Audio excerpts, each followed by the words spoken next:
Honey,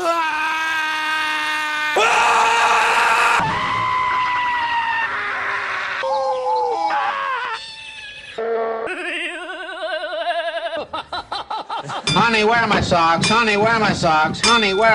Daddy, would you like some sausage? Daddy, would you like Fucker! You fucker! Hey, fucker! Oh! Huh? What the f?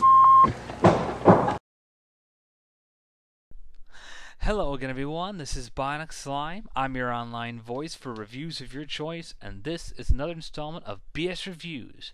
Today, I'll be reviewing the science fiction thriller horror film known as Pandorum.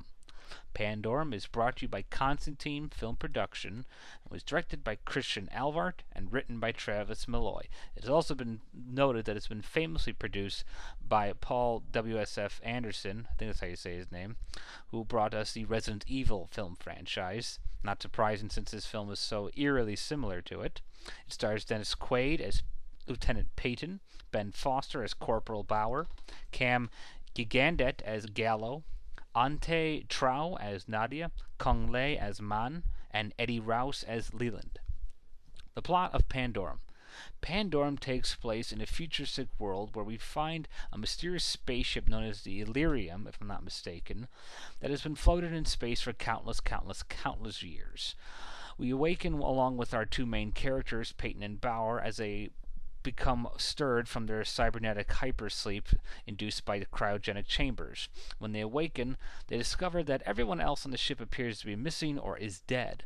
Peyton and Bauer have no memories of who they are, what positions they held in the spaceship military, where anyone went, or what happened before they went into hypersleep. So Peyton and Bauer begin to investigate the spaceship to find out what's going on with them and the rest of the crew. They discover that not only are they not alone and discover other humans, such as the mysterious warrior woman Nadia on board, but they are also populated with a series of strange creatures who are hunting them down like wild animals and trying to kill them. That is until the power fails in the ship and everyone dies. So now Peyton and Bauer must work together along with the mysterious new humans to fight against the mysterious new creatures to find out what exactly happened aboard the spaceship, how they're going to survive, and if they're going to be able to survive each other from going mad from either fear or just overall paranoia, or as they say in the film, Pandorum. Review the plot of Pandorum. As I said before, this is pretty much Resident Evil in outer space. It's extremely similar in the way that it's set up, with this mysterious memory loss military organization having mysterious unseen monsters lurking about in the shadows, and all locked within a dark, contained and confined metallic spaceship-like place.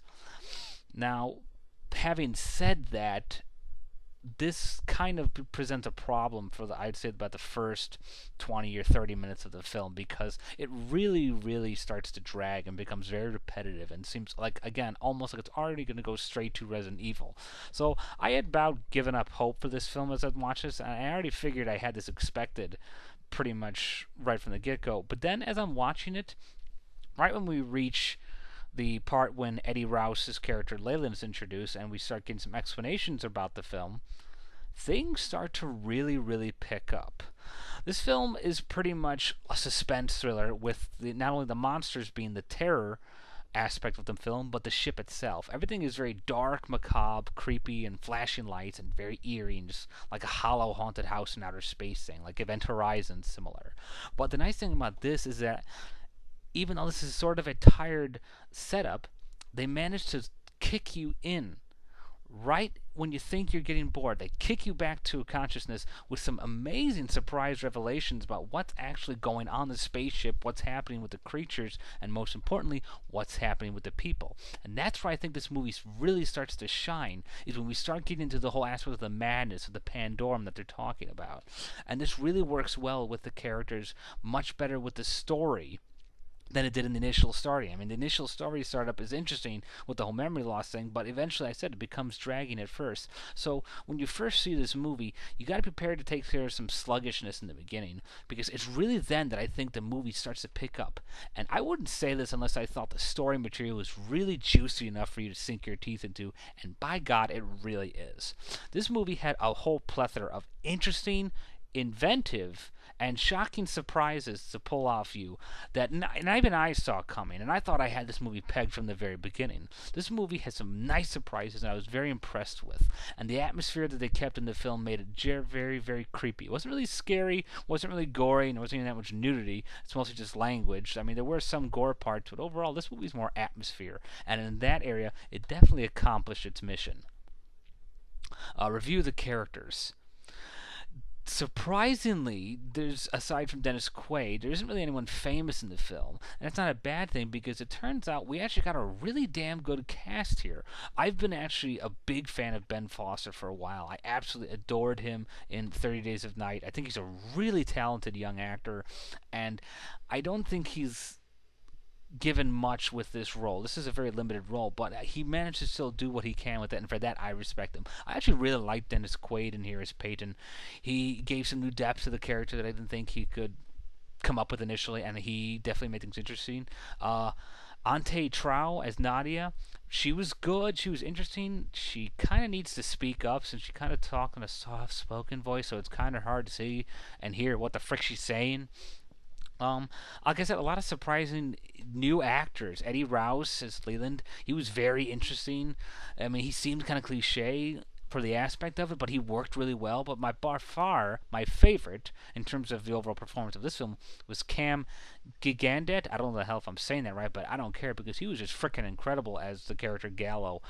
I really think he brought the message home to the film, and I think it's his presence in the film that really kicks things into the direction that the film should have started from the very beginning. And I think he, in a sense, saves what otherwise would have been a flat kind of insanity kind of role for a film. You really have to see his performance. I thought it was very exceptional and very excellent. And I think he worked well with the other characters and the other actors. So a lot of good talent. Review the cinematography and music. Music was really freaking cool. Much better than, say, Resident Evil. It wasn't as poppy and obvious popular culture music like, say, Marilyn Manson or Slipknot, but this like dark, metallic kind of echoey, ghost-like music. It's hard to explain. It had a real grunge kind of creepiness to it, and I liked that. It kept you lost in the dark, which again goes back to the cinematography of this film. Very dark, very creepy and eerie. You can't really see what's going on here. And even though you see the creatures in pretty good full view, which are equally creepy as hell looking, I might add, most of this film surrounds the atmosphere. It's all about the dark eeriness of the movie, and that is one I think the best parts of this film.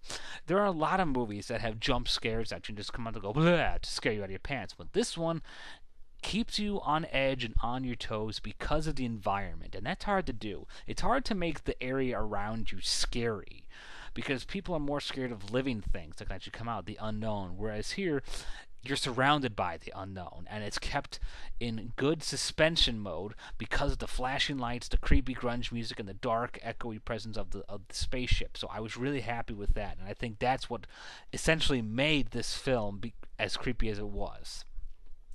Flaws about the film. As I said before, the first 25 minutes were really sluggish and just made me think like, oh god, we're going through another Resident Evil thing. I didn't hate the Resident Evil film franchise, but in the beginning there felt too many staggering similarities to really get into it, so I was disappointed in the beginning that it started off so slow only to pick up so much later on. The characters weren't really that detailed. It's more of their actions that were more impressive than their personalities, so unfortunately they kind of failed in that aspect. I don't know why they made some of the weird choices they made for some of how the characters speak, such as Antje Traue as Nadia. Maybe that's how she always sounds, but I thought she was way too soft. I think they should have kept the creatures hidden more in secrecy. I think that would have made them a little more scary because I'll be honest, like I said, I found the ship to be more creepy than them and the atmosphere that it represented, which was kind of the movie's point, but still, you see these monsters, you kind of want them to be scary too. Final wrap-up, Pandorum is a very interesting movie.